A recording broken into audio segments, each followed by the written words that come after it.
जी भाई, mic number 1 से अगर कोई सवाल हो तो करें। मेरा नाम है त्रिविक्रम दास पालखे। मैं नौकरी करता हूँ यहाँ पर एक हार्डवेयर और क्लाउड के दुकान में। मैं आपका बहुत बार प्रवचन टीवी पे देख चुका हूँ, बहुत आनंद भी आता है। अक्सर आप का जो प्रवचन रहता है, जो हिंदू का जो आता है, आप वेदों से देते हैं, आप यानी जो भी वेदों से कंपेरिजन करते हैं।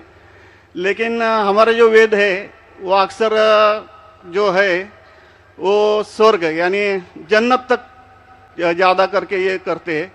लेकिन उसके आगे अगर हिंदू में अगर हम लोग जाएंगे, अगर सही में हिंदू भी नहीं बोलते, हम सनातन धर्म कहते हैं। जैसे आपने अभी व्याख्या किया था, नदी के पार के हिंदू उसको कहा जाता है। तो हम तो सनातन धर्म से है। तो सनातन धर्म में हमारा जो आता है, जो भगवत गीता, जैसे आपके अंदर जो ये है, जैसा बाइबल का अपनी इस्लाम का ये है, कुरान है, तो इसी तरह हमारा भगवत गीता है।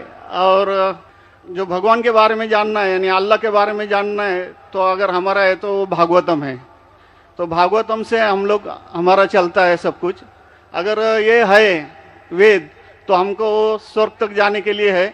लेकिन हमारा जो भागवतम है वो अल्लाह तक जाने के पहुँच तक है, यानी अल्लाह को हम सामने सामने देख के उनकी सेवा करने के लिए है।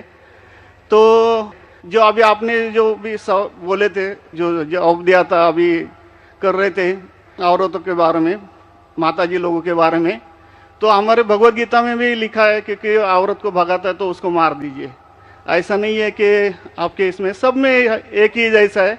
और आपका प्रवचन मुझे बहुत बहुत अच्छा लगा कि आपने जो कहा, जो लिखा गया किताब है वो किताब के मुताबिक चले तो बहुत आदमी सुखी रहता है। बाकी तो मैं और कुछ सवाल तो कुछ पर्सनल पूछना चाहता हूँ, बाद में मैं आपको मिलके सब पूछूंगा, सबके सामने नहीं पूछ सकता। लेकिन आपका प्रवचन सुन के मुझे बहुत आनंद आया। हमारे हिंदू भाई ने कहा है कि वो काफ़ी मेरे तकरीर देखते हैं टीवी पे और प्रसन्न होते हैं, खुसूसन जब मैं हिंदू धर्म के बारे में कहता हूँ। और वो कहते हैं कि वो सनातन धर्म को मानते हैं। और सनातन धर्म में भी आपको शायद ये पता होगा कि सबसे अव्वल किताब भगवत गीता नहीं है, वेद है। भगवत गीता सनातन धर्म अगर आप पढ़ेंगे, आर्य समाज, आप आर्य समझिए, सनातन धर्म में बहुत से किस्म है। आपको इस्कॉन से मैं इस्कॉन, बिल्कुल इस्कॉन, हरे रामा हरे कृष्णा, इस्कॉन, ठीक है। तो इस्कॉन का तस्करा करता हूं। मैं गया था एक बार कलकत्ता में, और कलकत्ता में तकरीर थी मेरी। उस वक्त बारिश आती है, बारिश तो हो गई, लेकिन मेरे साथ आने वाले थे इस्कॉन के हेड कलकत्ता के। हम लोग दोनों जाते एक वैन में, वैनिटी वैन, मतलब जो बड़े मैदान में, यहाँ तो माशाल्लाह मैदान के बाजू में काफ़ी बिल्डिंग है, तो बड़े मैदान में प्रोग्राम होता है तो कोई ग्रीन रूम नहीं होता है, तो क्या करते हैं, वैन लेके आते, बस इसमें मेकअप रूम या आराम करने के लिए कंडीशन होता है। तो मैं इस्कॉन के हेड के साथ में बैठा था, तो उन्होंने वही बात कही जो आपने कहा, हमारे लिए सबसे अव्वल है भगवत गीता। मैंने बोला ठीक है, और कहे का वेद भी ठीक है। तो मैंने पूछा, ये भगवत गीता हिंदू धर्म में दो किस्म की किताब है, एक है श्रुति, एक है स्मृति। श्रुति मतलब जो भगवान की भेजी हुई किताब, वेद और उपनिषद। उसने कहा बिल्कुल सही। स्मृति किसे कहते, तो उसने कहने लगा स्मृति कहते वो जो आदमी की लिखी हुई किताब है, मिसाल के तौर पे मनुस्मृति। तो मैंने पूछा ये रामायण और महाभारत क्या है, तो उसने कहा यह है स्मृति। बेशक बिल्कुल सही जवाब था, मैं भी तालिब इल्म हूं। तो मैंने पूछा, बिल्कुल सही कहते, ऊपर आती है श्रुति, वेदा और उपनिषद। स्मृति मतलब दूसरी किताबें, मनुस्मृति, इतिहास। मैंने पूछा ये महाभारत क्या इतिहास है, तो मैंने उससे पूछा गुरुजी ये बात मेरे इल्म के हिसाब से भगवत गीता एक हिस्सा है महाभारत का, 18 चैप्टर का, सही है? अरे बिल्कुल सही है, आप बहुत इल्म रखते। मैंने बेशक। तो जब भगवत गीता महाभारत का हिस्सा है तो महाभारत स्मृति है क्या श्रुति है? चुप बैठे, स्मृति है बोला। तो स्मृति ऊपर क्या नीचे? तो बोले हाँ आपके पास इल्म है ना, इसलिए आप जानते। हम लोग को कहते हैं भगवत गीता ऊंची है, लेकिन हम सही कहते हैं ये भगवत गीता वेद का निचोड़ है। निचोड़ है लेकिन वेद ऊपर है। खुदा की किताब है। भगवत गीता इंसान की लिखी है, किसके जरिए? स्कॉलर्स के। आपके इस्कॉन के गुरु भी कहेंगे वो, लेकिन आप आम आदमी हैं, आप शायद ये पेचीदा चीजें को जानते नहीं। हम तालिब इल्म हैं, मैं स्कॉलर नहीं हूं, तालिब इल्म हूं तकाबले मज़ाहिब का, इस्लाम एंड कंपैरेटिव रिलीजन का। तो बोले बेशक आप बिल्कुल सही कहते हैं। तो मैं कहूंगा अगर वेद और भगवत गीता में टकराव है, किसकी बात मानेंगे? तो बोले आमतौर पे तो हम कहते हैं भगवत गीता ऊपर है, लेकिन आप सही कहते हैं क्योंकि आपका दिल में। तो मैं वो डबल स्टैंडर्ड क्यों? जिसके बाद दिल में बदल जाता है क्या? 2+2 4 ही रहता है, चाहे वो सेकंड स्टैंडर्ड में या 10th स्टैंडर्ड में 2+2 वही रहेगा, 4 बदलेगा नहीं। तो मैं ये कहता हूं गुरुजी से, आपके संत से, कि आप अपनी किताब लोगों में आम करो, हिंदुओं में आम करो वेद। लेकिन हिंदू धर्म में सिर्फ ब्राह्मण ही वेद को पढ़ सकता है, क्षत्रिय नहीं पढ़ सकता है। क्यों? बाकी लोग नहीं पढ़ सकते, वेद व्यास शूद्र नहीं पढ़ सकता। क्यों? हमारे मजहब में ऊंच नीच नहीं है, काला या सफेद, अमीर या गरीब, राजा या फकीर कुरान पढ़ सकता है। नमाज के लिए जब उस ईश्वर की हम इबादत करते हैं, जब खड़े होते नमाज के लिए कंधे से कंधा मिला के करते, चाहे वो फकीर या अमीर या गरीब, फकीर या राजा साथ में खड़ा है तो कंधे से कंधे मिला के खड़ा होता है। और आप यहां देखेंगे, और मैं अल्हम्दुलिल्लाह कई बार सऊदी अरब गया हूं और किंग अब्दुल्ला की दावत पे भी गया हूं, माशाल्लाह उनकी सिक्योरिटी रहती है, तो सिक्योरिटी हट जाती है, आप साथ में तो साथ में अल्हम्दुलिल्लाह। राजा या फकीर, अमीर या गरीब, काला या सफेद, यकसा है। तो मैं ये कहना चाहता हूं, आप बिल्कुल सही कह रहे थे कि वेद स्वर्ग की बात करता है लेकिन खुदा की बात भी करता है। भगवत गीता में भी स्वर्ग की बात लिखा है, खुदा का भी लिखा है। आप बोले अल्लाह के करीब आने के लिए भगवत गीता सही है, बराबर। मैं ये नहीं कह रहा हूँ कि वेदों में नहीं कहा है, वेदों में बहुत आखिरी में आता है, लेकिन जो भगवत गीता जो है वो डायरेक्ट भगवान हुआ है, यानी अल्लाह ने कहा हुआ है, ऐसा है।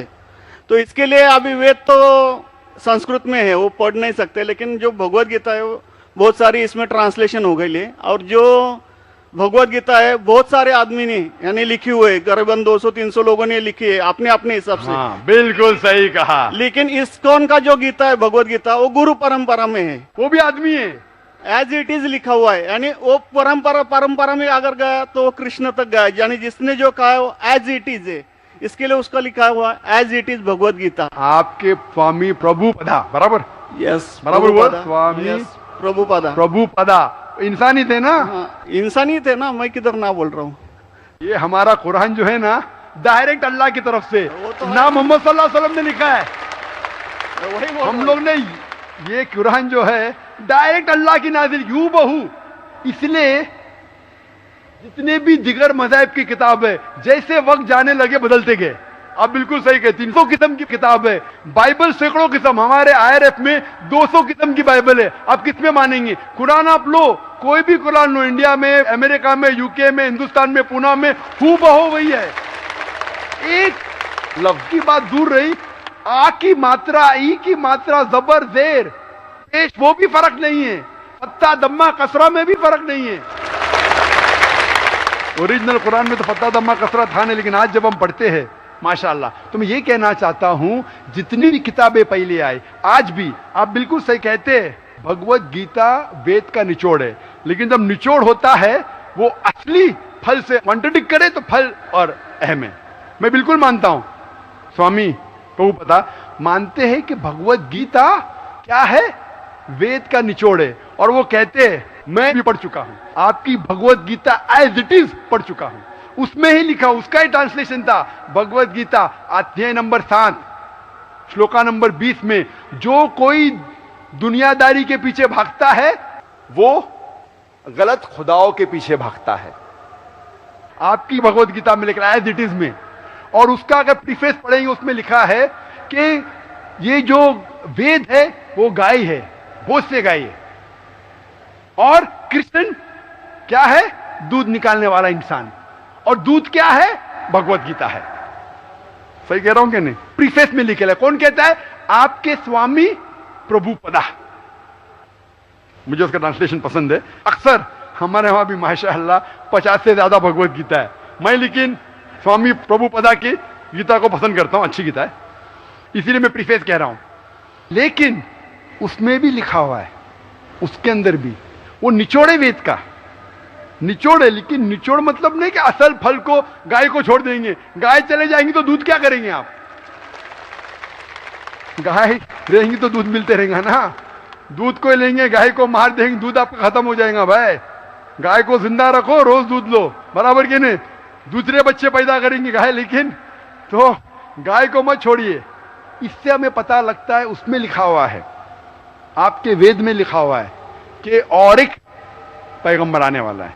आपकी भगवत गीता में लिखा है चैप्टर नंबर 4 में वर्ष नंबर 7 से 8 में, यदा धर्मस्य, यानी युग युग में जब भी परेशानी आएंगी इस धरती पे तो मैं एक रूप हासिल करूंगा, अवतार। अवतार की सही मानी आपको मिलेगा वेद से। उसमें पता चलता है जिसे हम कहते हैं पैगंबर, आखिरी पैगंबर, आखिरी अवतार कौन है? कल के अवतार। अगर आप भगवत गीता में मानते, अगर आप वेद में मानते, आपको आखिरी अवतार कल के अवतार में मानना ही पड़ेगा। फिर ही आप कह सकते मैं असल भक्त हूं भगवत गीता का। वो तो है ही, आपने जो बताया कल के अवतार तो आने वाला तो ही है, मानते कल के लास्ट अवतार में आने वाला है। आ चुका है। और उसमें लिखा था कल के अवतार की मां के नाम क्या है? सुमति। सुमति की मानी अमन, अरबी में कहते हैं आमिना। मोहम्मद सल्लल्लाहु अलैहि वसल्लम के वालदा का नाम था आमिना। उसमें लिखा है कल के अवतार, चैप्टर नंबर, अभी हवाला भी दे रहा हूं मैं, टाइम मिल रहा है ना।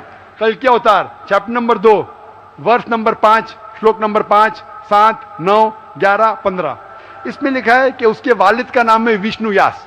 विष्णु यास मतलब खुदा का बंदा। अरबी में तर्जुमा करेंगे अब्दुल्ला। मोहम्मद सल्लल्लाहु अलैहि वसल्लम के वालिद का नाम था अब्दुल्ला।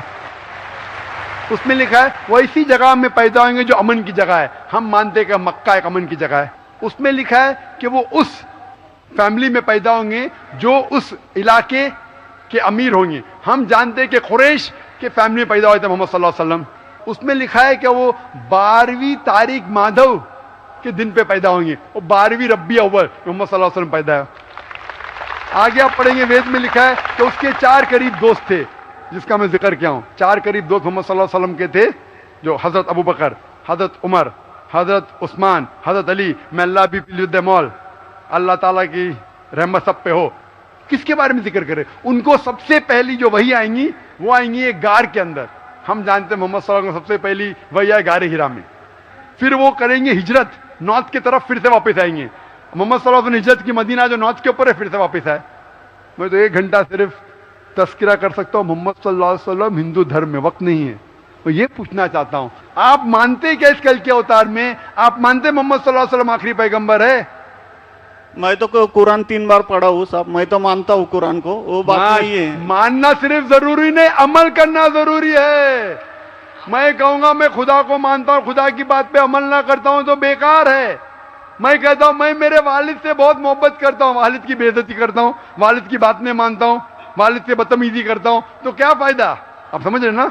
समझ रहा हूं मैं, लेकिन आपने कुछ पहले ही अभी 10-15 मिनट पहले ही आपने कहा था कि जो भी है कुरान है, वेद है और बाइबल है, कि जो जो उसमें लिखा हुआ है खुदा ने उसके ऊपर अमल करना चाहिए। तो मैं अपने इससे अमल करता ही हूँ। जो कुछ मानता तो हुई है खुदा एक ही है करके, वो तो मानता ही है। बिल्कुल। मैं नहीं बोल रहा कि आपके लिए कोई खुदा अलग है, मेरे लिए कोई अलग है, या ईसाई के लिए कुछ अलग है। आप सनातन धर्म से है, मैं जानता हूँ सनातन धर्म में एक खुदा को मानते हैं। वो मानते खुदा की प्रतिमा नहीं, अक्स नहीं है, बराबर ये मानते। लेकिन मैं ये जानना चाहता हूँ, आप कल के अवतार में आप मेरे सवाल को घुमाओ मत।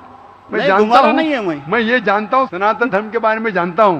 पहले स्टेज में आप पास कर चुके, एक खुदा में मानते, बिल्कुल सही। मैं ये बात जानना चाहता हूं कि उस खुदा के अवतार पैगंबर, आखिरी पैगंबर में आप मानते हैं क्या नहीं? मोहम्मद सल्लल्लाहु अलैहि वसल्लम, ये मेरा सवाल है। यानी मोहम्मद पैगंबर को आप मानते कि वो आखिरी पैगंबर थे क्या नहीं मानते? वो तो मानता हूँ मैं, मुझे मालूम है ना मोहम्मद पैगंबर आखिरी थे मोहम्मदन। वो तो मानता ही हूँ। मोहम्मदन में ने आपके लिए, सबके लिए है ना। बिल्कुल सही। तो कोई धर्म, कोई एक मजहब का थोड़ी रहता, गुरु तो सबके रहता है। वो एक मजहब का थोड़ी गुरु रहता है कि वो एक मजहब के लिए, वो सब मजहब के लिए गुरु रहता, तो मानता ही मैं उसको। बिल्कुल सही। लेकिन ये कहना कि सब मजहब यकसा है हूबहू, ये सही नहीं। यकसानियत है, इसीलिए मैंने कहा यकसानियत पे अमल करो। आप बोलेंगे मैं सब हिंदू चीज पे अमल करूंगा, कई हिंदू जाते बुत परस्ती करने के लिए, आप नहीं करते, अच्छी बात है अल्हम्दुलिल्लाह, इसीलिए मैं आपको कांग्रेचुलेट करता हूं। आप बुत परस्ती नहीं करते, मैं आपको कांग्रेचुलेट करता हूं, मैं कांग्रेचुलेट करता हूं, क्योंकि सनातन धर्म बुत परस्ती नहीं करता है। अल्हम्दुलिल्लाह सुम्मा अल्हम्दुलिल्लाह आप आधे इम्तिहान में सफलता पा गए। अभी ये पूछता हूं मैं, जैसे आपने कहा आप अगर मोहम्मद सल्लल्लाहु अलैहि वसल्लम को आखिरी पैगंबर मानते हैं तो उसके पैगाम पे अमल करना जरूरी है। सिर्फ पैगाम को पढ़ना जरूरी नहीं, पैगाम पे अमल करना जरूरी है। अगर मैं कहता हूं मानता हूं लेकिन अमल नहीं करता तो कोई फायदा नहीं। तो ये होता है कि अपने मन से खुदा की बात जो आखिरी पैगाम है कुरान शरीफ और आखिरी पैगंबर मोहम्मद सल्लल्लाहु अलैहि वसल्लम में मानना जरूरी है, फिर ही आप सही तरीके से मजहब को पहचान सकेंगे। Hope the answer the question. नहीं, थैंक यू। कुछ बोलेंगे आपको? मुझे ये कहना चाहिए था, अभी आप बोल रहे थे अमल करना चाहिए, अमल करना चाहिए, तो मैं मोमिन बनने का पूरा कोशिश किया, क्योंकि मैं वो मोमिन का क्या रहता है वो 3-4 इसमें सुन चुका हूँ। मोमिन का क्या रहता है? मोमिन का जो बताया था ना, क्या जो रीजन जो कैसा रहता है मोमिन, कैसा रहता है मैं जानना चाहता हूँ। नहीं, मैं इतना याद में जितना रखा हूँ मैं जो भी बोल याद नहीं है सकता है, जो भी याद है बोल लीजिए, नो प्रॉब्लम। जो कमी है मैं पूरी कर लूंगा।